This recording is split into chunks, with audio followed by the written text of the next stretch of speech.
I don't know what's going on. I gotta make that long. What is up, everyone? It is tea time with Robyn. We are on the Building Buffalo Network. I have to make that longer because I don't know what's going on, and it's not hot today. It's not hot. Actually, it's sweater weather. It's sweater weather here in Buffalo, and I love it. I love that it feels so much like fall. How are you doing, Robyn? Well, it was 102 here yesterday, so I'm thinking today we're going to be really grateful that it's only supposed to be in the high 80s. So we're starting to see that turn. It's going to come Gotcha. and it's going to hit us hard. So I'm Yeah. ready. You Are you ready? ready? You ready? I am ready. I am so ready. Like I don't want the summer to be over. Like we were saying in the back channels, that busy summer for the Estelles. I love it, but we're winding down. Next week school starts. I'm so happy. Kids are going back to school. Yeah. Hooey, Yes, hooey. yes, yes. But we're In gonna get football into it. This season. was a I'm sorry, go ahead. In football season. Oh yes, all that. My kids they're running cross country, and both of my sons, and maybe my daughter might be playing flag football. So, which is going to be very exciting. Awesome. Now that I think of it, nothing's going to slow down, is it? No, I guess not. you tell yourself that though. You just go with it. I know, right? Just go with it. But going into this episode, we have a lot to talk about because that was not polished, and I don't know. You didn't like that Bears game? I didn't like that. I didn't even know how to tackle put up this episode because I don't know what that was out there. And I get it's a preseason. So if you didn't know, the second preseason game against the Bears, the Bills did not score. It was 0-38. And let me tell you, Robyn. So I play squares, whatever, and my numbers was I needed the Bills to kick a field goal, and the Bears had 38. And I just needed them to score a touchdown and for me to win some money. And they couldn't do that. When the guy lined up for the field goal, I was like, "Ooh, I'm about to win some money." And then it went, and then Um, it went. And I was like, yeah, I'm turning this off. So I turned it off, Murphy's and Law, wasn't it? Like anything that could possibly go wrong oh went my wrong. It God. was like, woo. It was nasty Morning, out there. Sandra. Good morning, Sandra. Thank you for stopping by. It was Yes. nasty. So let's get into it. Yeah. Um, we know preseason is about evaluations. Yes, for sure. Reps, starters not getting in. And if they do get in, it's only for a time being. And I think that's what the Bills went into this training camp about. Like, we're not really doing anything. We're going to get these reps, what they need. Mm-hmm. I did hear that Friday's joint practice was more important to Sean McDermott because of the starters getting those reps. Mm-hmm. So I asked you, what happened, Robyn? What happened on Sunday? Seriously. Seriously, the one thing, and I wrote about this in the blog in my post game autopsy that I'm doing every week, probably. There was obviously, and people have to remember this, the coach Ben Johnson, rookie coach, Mm-hmm. okay, got a new team, and he's a rookie head coach because he hasn't been a head coach anywhere else. So he's Right. truly rookie. And rookie had an agenda. Oh, absolutely. Puts the starters out there for quite a while, and there was a game plan. Yeah. And I believe the goals were very different in this game between what Chicago was trying to do, which was win the game and show Mm-hmm. everybody that they're big time stuff now, and Sean McDermott's goal, which was get the bottom half of the roster out there and see who's going to, show anything. Right. So their goals were completely different. This is why I don't like preseason at all, and we'll get into Mm-hmm. this later, but I don't like it the way that it's structured because of that. because the goals are so different in a preseason game, and there's no game planning, and there's all of that. It just, we'll talk about it later. But no, my short answer is no. This game you could not take seriously at all. Yeah. I mean, the I one get, thing you could fine. take seriously, excuse me, Mhm. is execution. Some players did not execute well, Right. and they did not make a good case for Mhm. themselves to be on the 53-man roster. And we'll talk about going into the individual players. But no, I don't think this preseason game should be taken seriously at all. Yeah, I mean, I'm hearing, and I get people's frustration. It was frustrating watching that. It was not a good watch. Not a good. And normally I put their game on. I'm watching the Texans and the freaking Panthers play right now because I cannot go back and watch that preseason game against the Bears and the Bills. It's a waste of time. And I know I take the oath. It's only preseason. I will not, I'm not going to get too overreactionary when it comes to a preseason game. Is Bills Mafia? Some of you guys are just tripping. Like some of you guys, it's just like going, I see what I mean? See, like social media was a place like a. I didn't want to even. I like check my feed, and I'm like, scrolling right, and I'm like, oh no. Sean McDermott didn't have them prepared again. See what I'm talking about? Like, if you are a Sean McDermott hater, the first thing that you're going to do is blame Sean McDermott. I get it. For every, I stubbed my toe. Sean McDermott should have built a house that was better than that. Like, okay, guy. All right, I get it. Like, put the blame on the blame. You could tell that these guys didn't take this thing too serious when you had cornerback, what's his name? Comerton, what's his name? He's a punt returner. Oh my God, why can't I think of his name? Codrington out there as a cornerback, Robyn. Oh, well, that's his position, supposedly. Yeah. When have you ever known him to come out to play cornerback? And he was lined up against their number one. Precisely the point. So what do you expect to have happen under those circumstances? And Ben Johnson wanted this. He wanted the casual fans to think, oh, look at what they did to the Bills. Well, the Bills, yeah, well, everybody would look good against the bottom half of our roster the way they played. And they did not play well. Nobody's saying that the Bills, were effective by any stretch of the imagination. They weren't. But the point is, you couldn't, and this is what we're talking about in terms of preseason games. You can't even get a good evaluation if you've got the threes against the ones. So it was just, and I get it. The next day is that's nasty. Like, you can't even maneuver through stuff because you're just faced with the Sean McDermott. They not prepared. This is how it's just like, can I get this out the way and see what's really going on here? Because I really want to see or even hear what Bobby Babbage has to say with Sean. You could tell Sean McDermott was upset because it was a sloppy football game. We're not here to say it was a great game. It was, whatever. It was a sloppy. It was not fundamentals at all. It was no execution out there. All of the things that Sean McDermott preaches, it wasn't out there at all. Like, it didn't seem like the Buffalo Bills, and I'll say second and third team, was not prepared to play. Because prior to that, when we're going to talk about that, they had a great Friday joint practice. Right. And one thing I just want to add to what you're saying, because it's right on.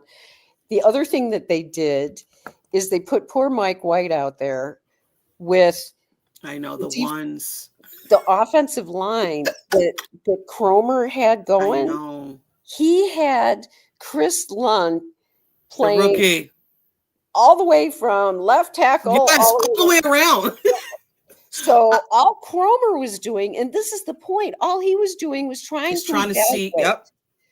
Is this guy, can he play this position? Can he play this position? Can he play this position? Well, you can imagine with an offensive line, what do you expect to have happen on offense when you're moving guys around like that? That's why I think a joint practice, a scrimmage, whatever, is probably more effective than that, because that was awful, And I and think what do you expect? for him, I thought he did well. He did. He absolutely did. And Cromer got the information he was looking for. Mm-hmm.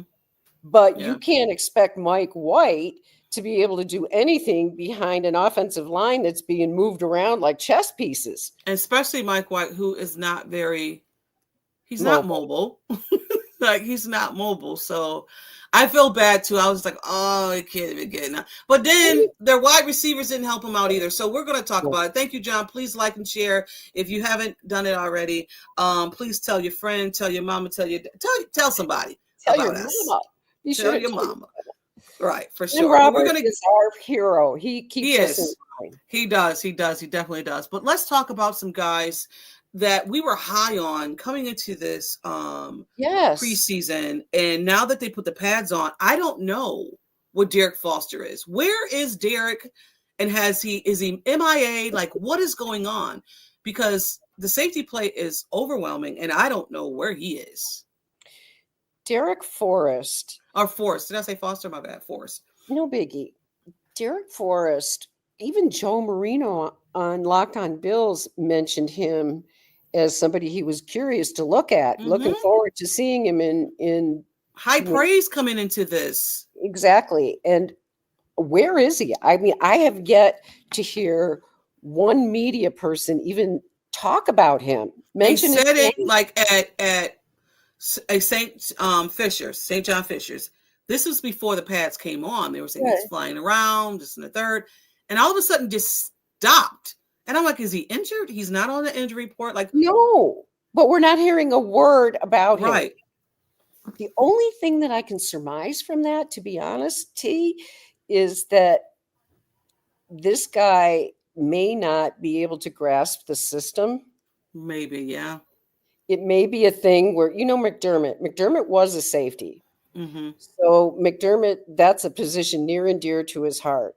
And if he feels like, okay, this is too much for this guy, he can't handle how this safety position works in his defense, which is different than other defenses, it may be that very well that, because nobody's even mentioned his name. I was surprised that a media person, since we're talking about safety so much, hasn't asked Sean McDermott directly about him. Or Bobby Babbitt, and Bobby Babbitt's presser, then this is going to tie us into Cole Bishop. Bobby Babbitt's presser, I think it was Sal that I love when he talks, because he gives you the in-depth of how he's thinking. He asked him about Cole Bishop and Micah Hyde, and he asked him, so who would you think would be in the box and this and the third? And he said, I get it. He said, but we are not trying to do that anymore. We're more of space defense. Like, you got to know where you need to be and all of that. And I just thought it was brilliant how he broke it down. Now, getting into Cole Bishop and by saying that they want someone who knows this defense and this book and all of that. Cole Bishop, let's be honest, it's Cole Bishop and DeMar Hamlin. Who's going, and when he said, Sean McDermott, we need to see who's going to play beside Tyler Rapp. And you were just like, oh shit, Cole. Like, bro, they went up to get you. And we know, and this is why I'm kind of giving him grace, and it's just me as a Bills fan. It's not Sean McDermott, it's not Bobby Babbitt. I think they're over the grace period when it comes to him, because you need to get in there. And I think Sean McDermott, in so many words, is frustrated with it, because time is running out. You know what I mean? So, absolutely. Give me your thoughts. Everything you said.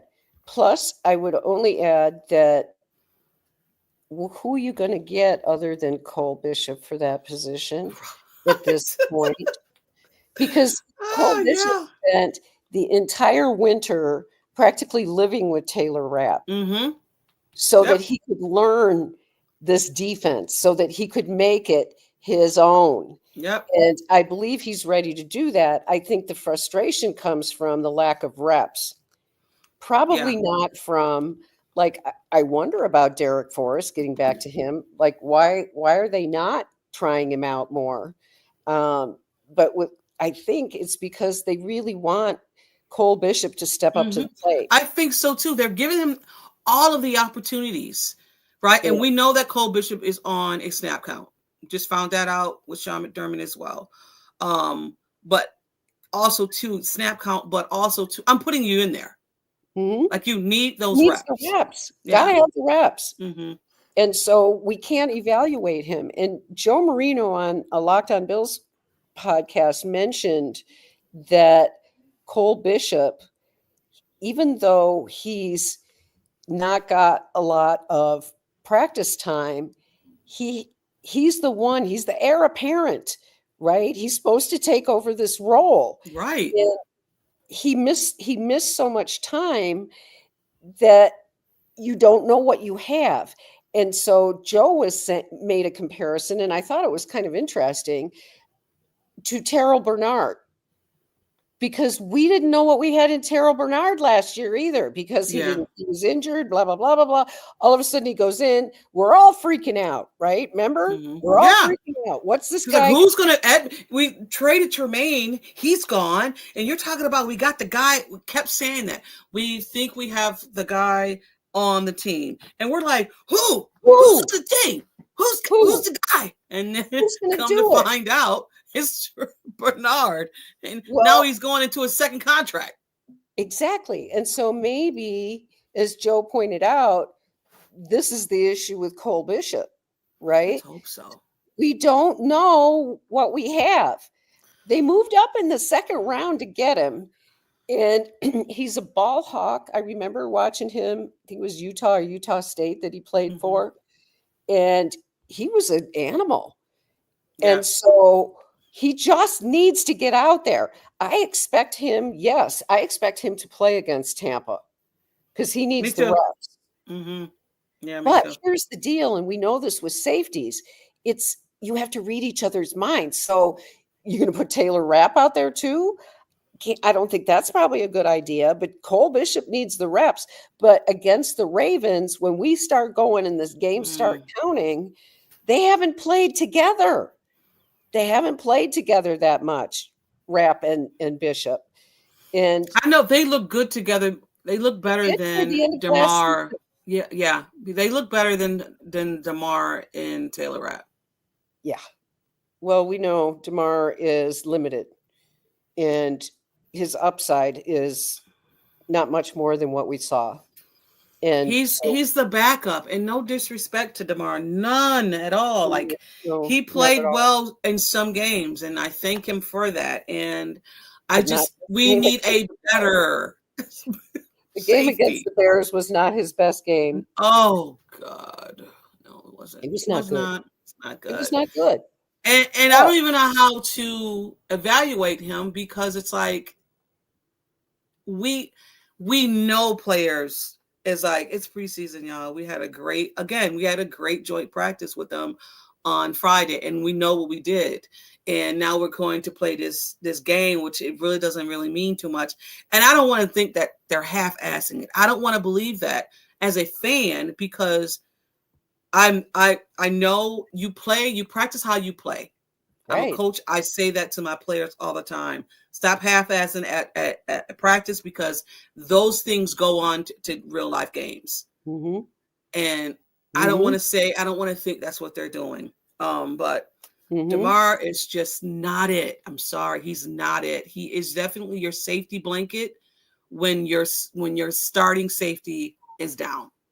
Mm-hmm. So let's move on to our other guy that I have very, very high hopes for, Dwayne Carter. Dwayne, hello.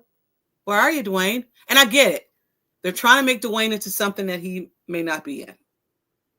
And me and you, this whole off season was saying, what are you guys doing? Go ahead, Robyn. I know you got a lot to say. Yeah. First of all, it's the old, when you're playing at the very end of a preseason game, you know you're in the doghouse. And this guy, we're just going to have to talk about it because this guy was a 3rd-round draft pick. Yes. They went. Yes. This was my whole thing with Dwayne Carter because we swapped and they got Worthy. We got Dwayne. And my whole thing was going to be like, thank you, Chiefs, for Dwayne Carter. Look what he's doing. And he's not doing anything. Well, the big question here is, and I'm just going to say it, do we finally at some point have a discussion about the not so great drafting that's been done when it comes to earlier round draft picks, the failures that we've seen? What is that about, though? Like, is it scouting? You know what I'm saying? Because there's some players that we had sidetrack. Joe Andreessen. So who was the other UB guy that came out and now is balling? Oh, Khalil Mack for years. No. Oh, LA. Sean Dolak, the line. We had a chance to get him. Linebackers, you know, he's balling. So, I mean, I get it. Like, no one's ever going to be like, I don't think no one's ever going to do it, but, you know, they may. No one's ever going to say, hey, what's going on with our scouting? What's going on with our draft picks? Why did you do Dwayne Carter? And then when you got him, you're switching him from change him. Right. So you already had Ed Oliver, right? So you're drafting another 3 technique. And yeah, So Dwayne, when he came in, was a 1 or a 3? A 3, I believe. I don't know. I think he played 3 for I think it was Duke he came from. Yes. So now they're changing him to a 1. And you know, look at what happened when they tried to mess with AJ Epinez's body. Right? He comes in, they tell him to lose weight, he loses too much weight, and oh my God, see, this is what I remember Brandon Beane saying this, and this is what prompted our discussion some months ago.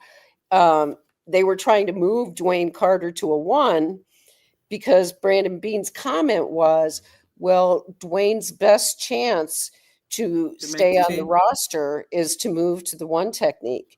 And he's not a 1 technique guy. He's not.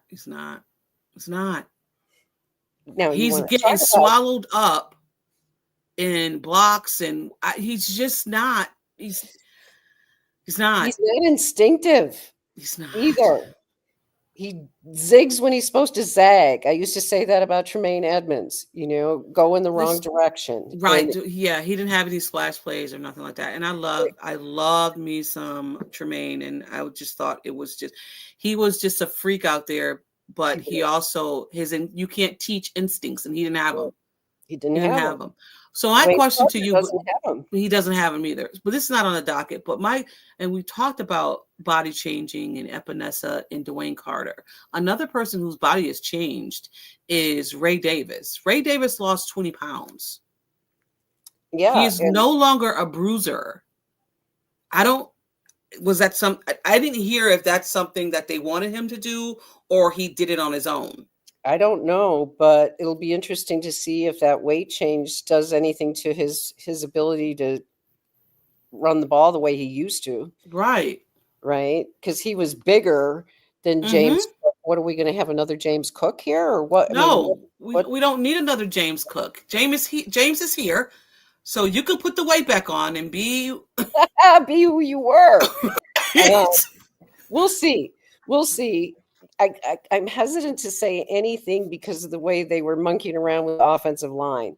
And, that does make it so hard to evaluate these other players. Mhm. So, yeah, I'm not fond of the preseason, the way that it's set up to be at all. But Dwayne Carter, back to Dwayne will be lucky to be on the practice squad this year.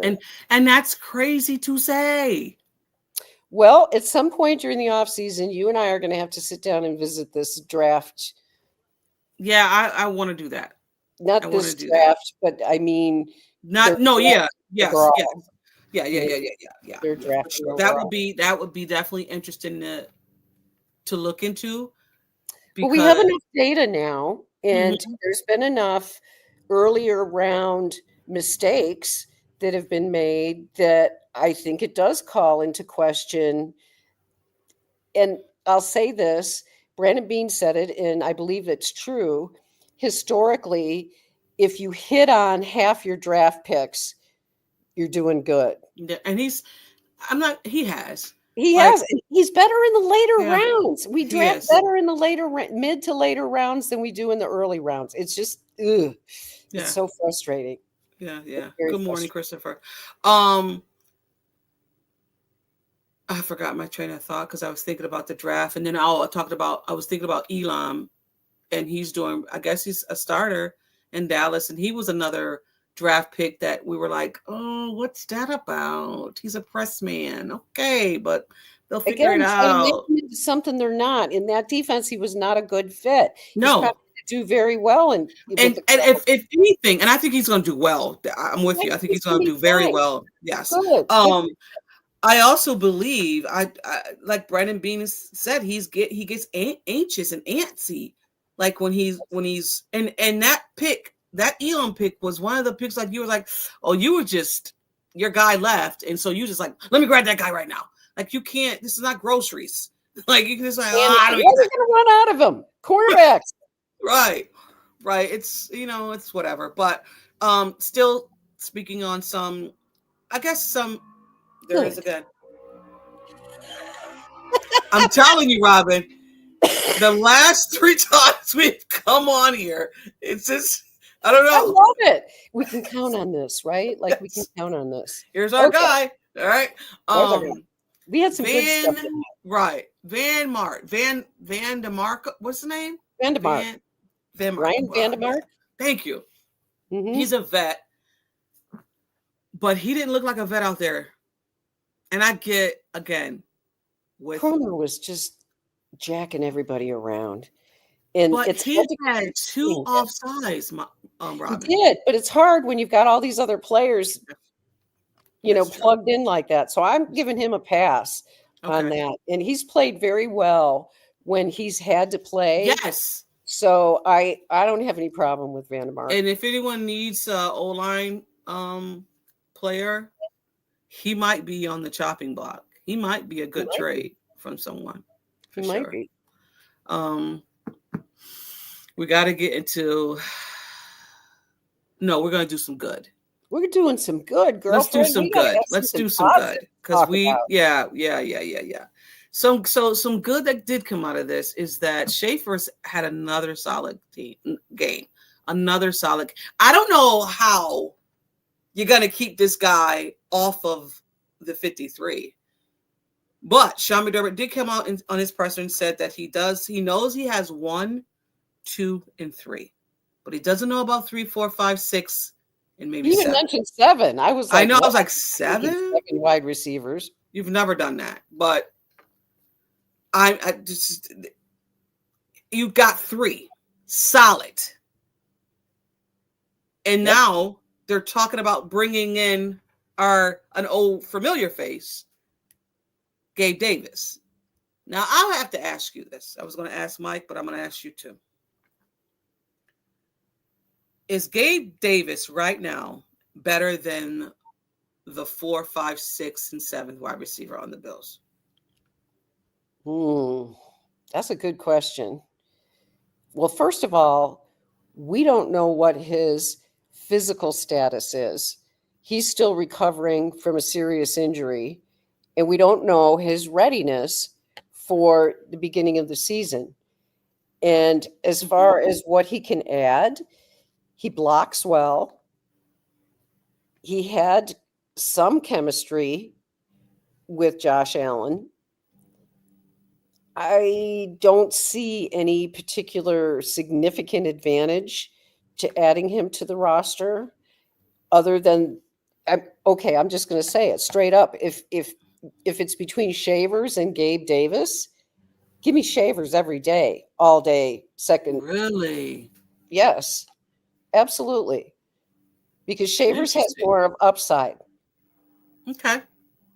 Gabe Davis is who he is. He's a decent blocker. He's not reliable. He only catches half of his passes. His overall, reception rate is pretty low.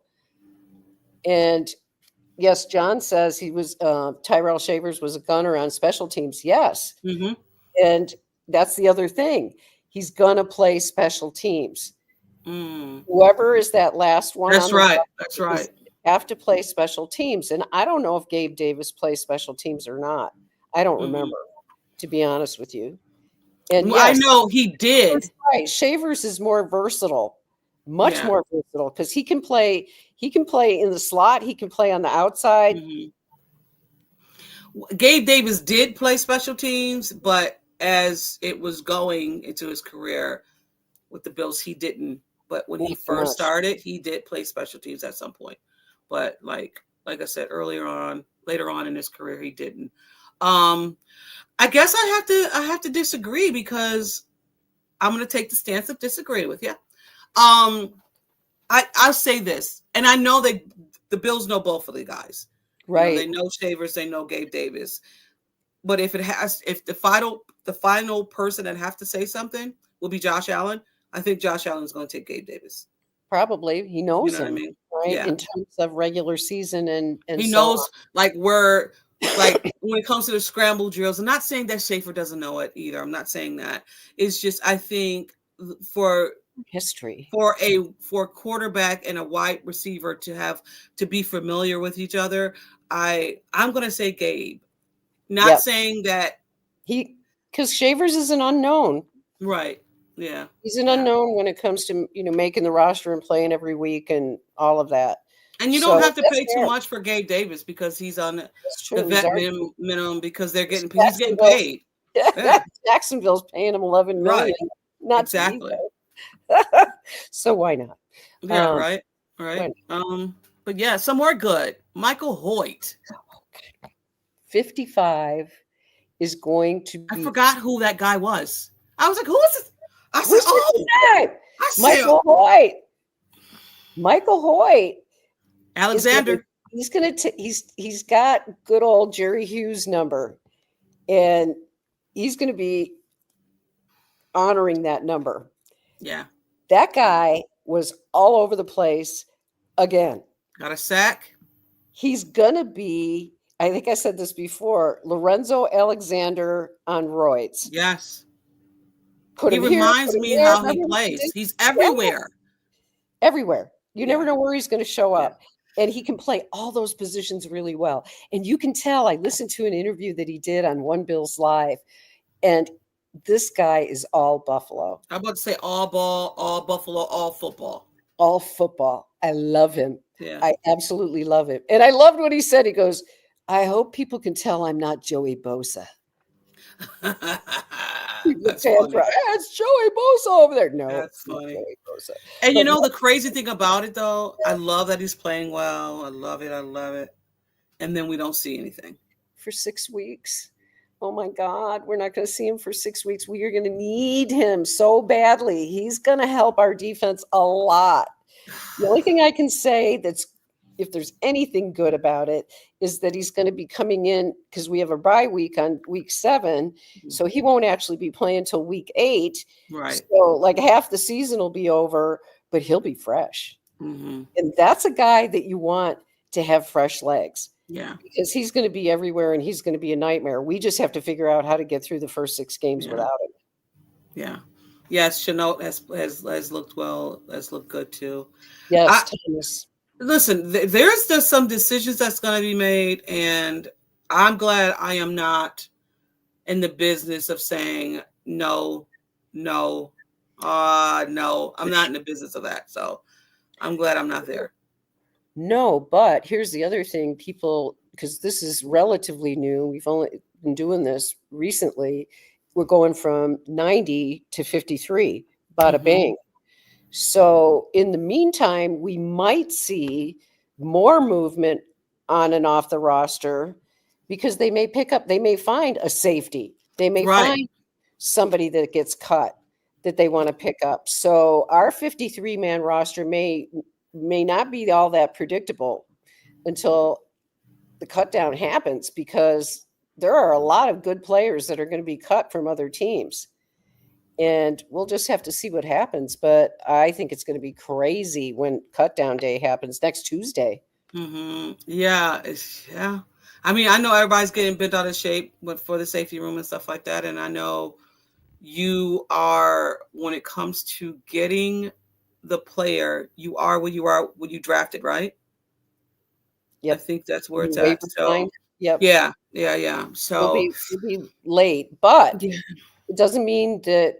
I mean, there's somebody that maybe they're targeting that could really help out.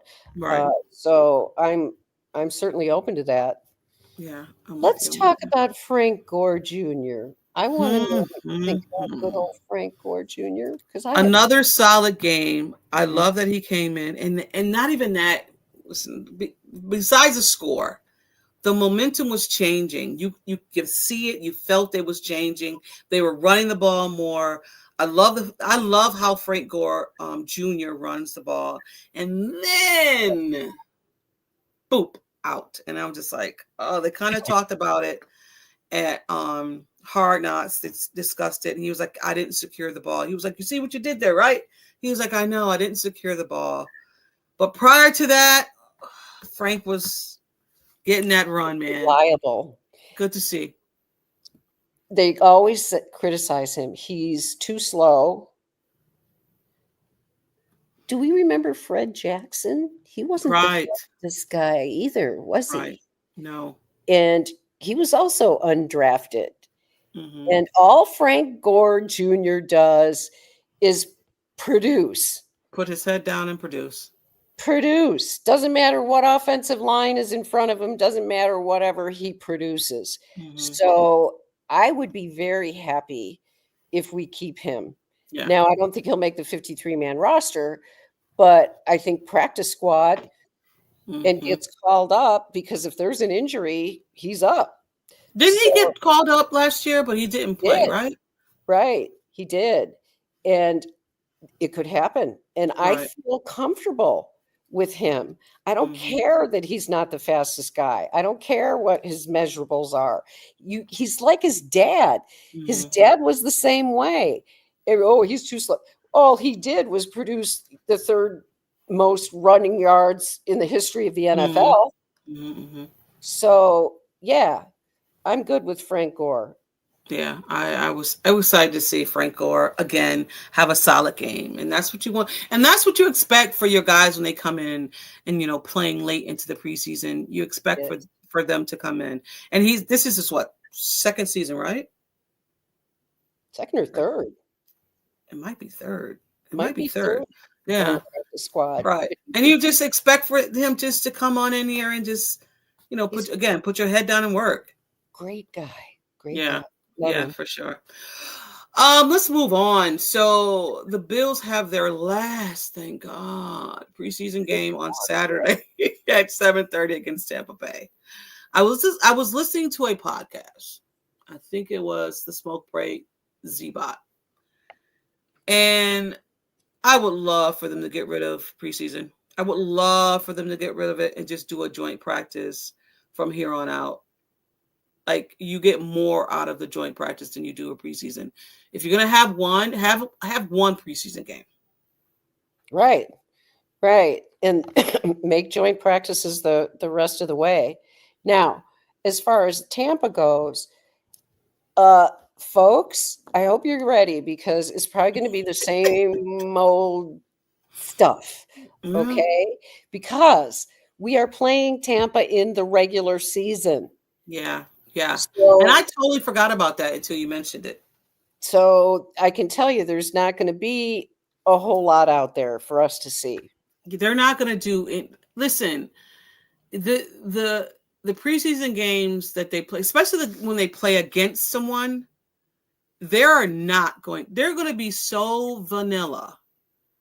Well, It is there's no game planning in it's this. no game There hasn't planning. been any game planning all preseason. Right. Which brings me to something Steve Tasker said on One Bills Live about the preseason. And if you go back in time, and I remember this very clearly, Marv Levy never won preseason games because he did the same thing. He used the preseason to evaluate players. He didn't give a rat's behind if they won the game or didn't win the game. Mm-hmm. So McDermott follows this same kind of principle. This is an evaluation process. It's not, you're not out there to try to win a game. Right. Right. I mean, yes, you want to win if you can, but that's not the priority. Yeah. Let me just answer this real quick. I don't think he's gonna go on Practice squad? practice No. squad. He won't make it John's through right. the waivers. Yeah, he won't. So I think he makes the squad. I do. He fits. The other thing is he's large, right? He fits a prototype that we don't have.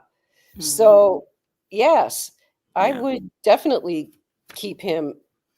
I would definitely for keep sure. him on the roster.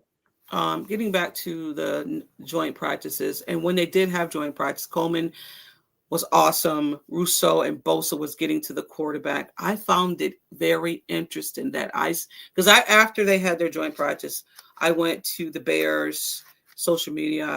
I read some stuff. I listened to some podcasts with the Bears, and they were saying in particular, it was this one rep that Joey Bosa had, and he hit Williams, the quarterback, and nobody came to his defense.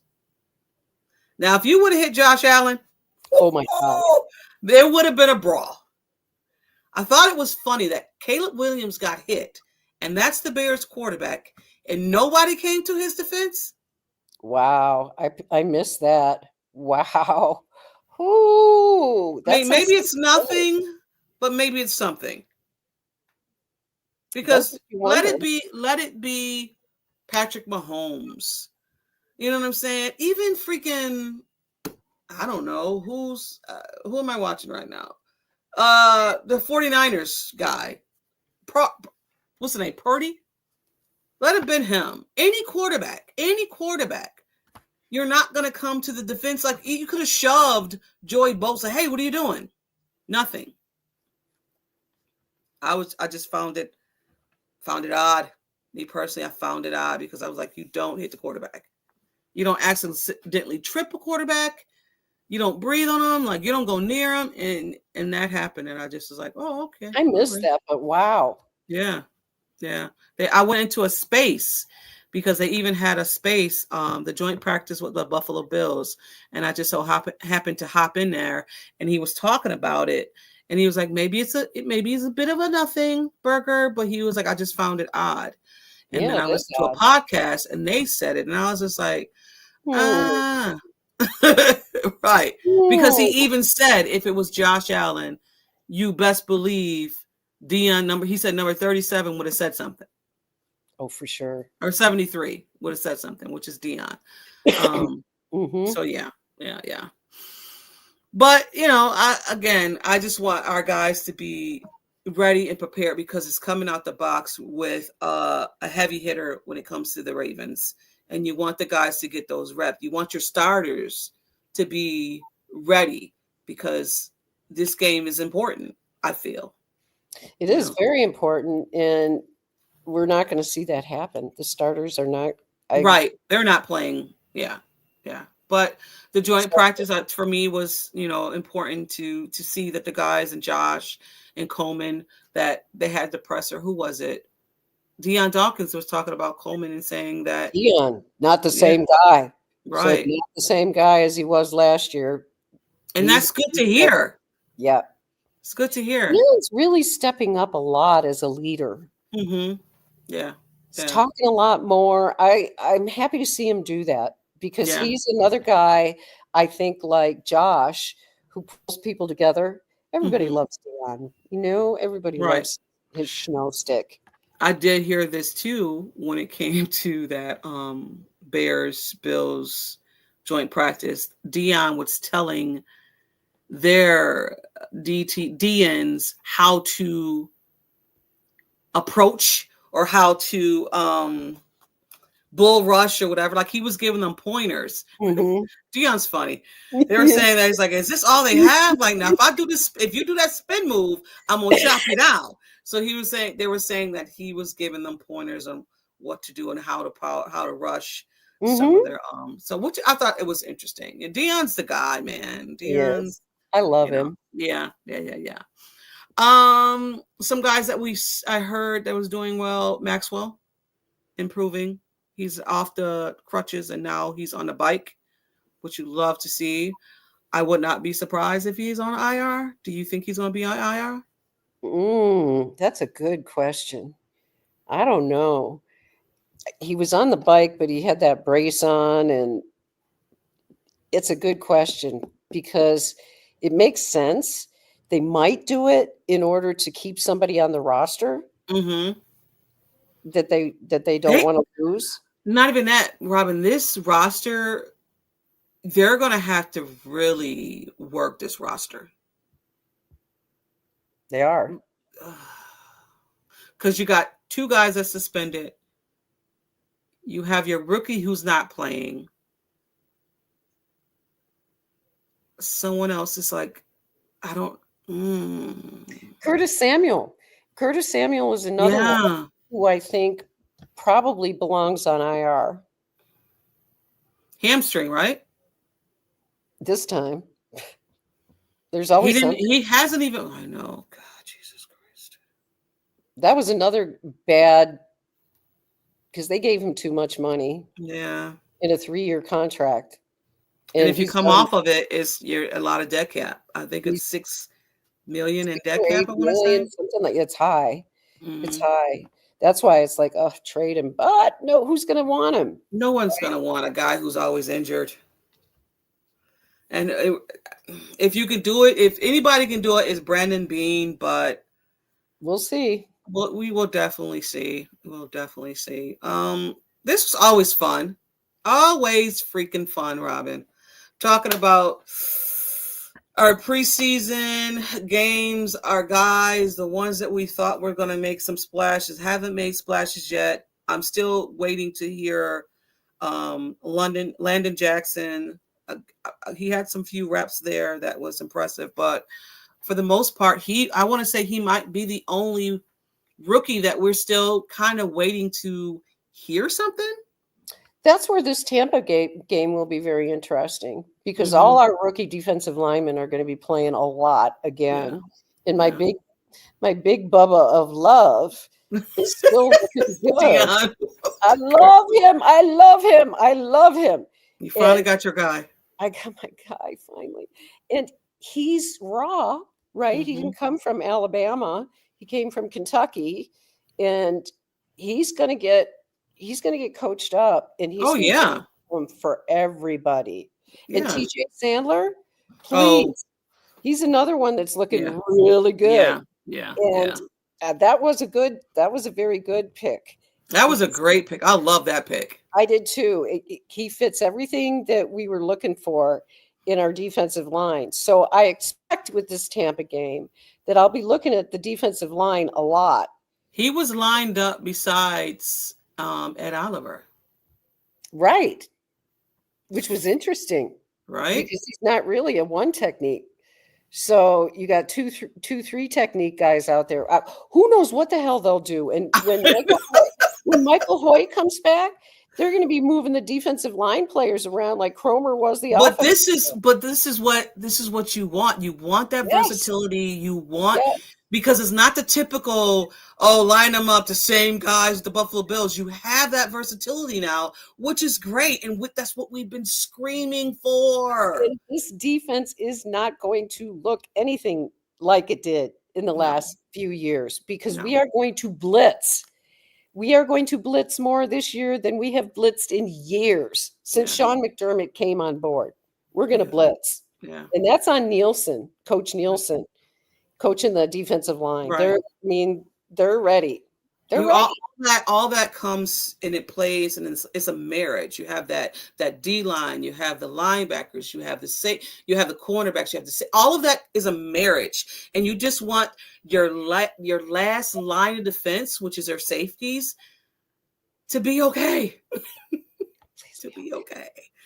But we're not going to stress over our safeties because we have a defensive coaches that can coach up that safety room, and that's what they'll figure it out for sure. But we're going to get out of here. We want to thank you guys for always.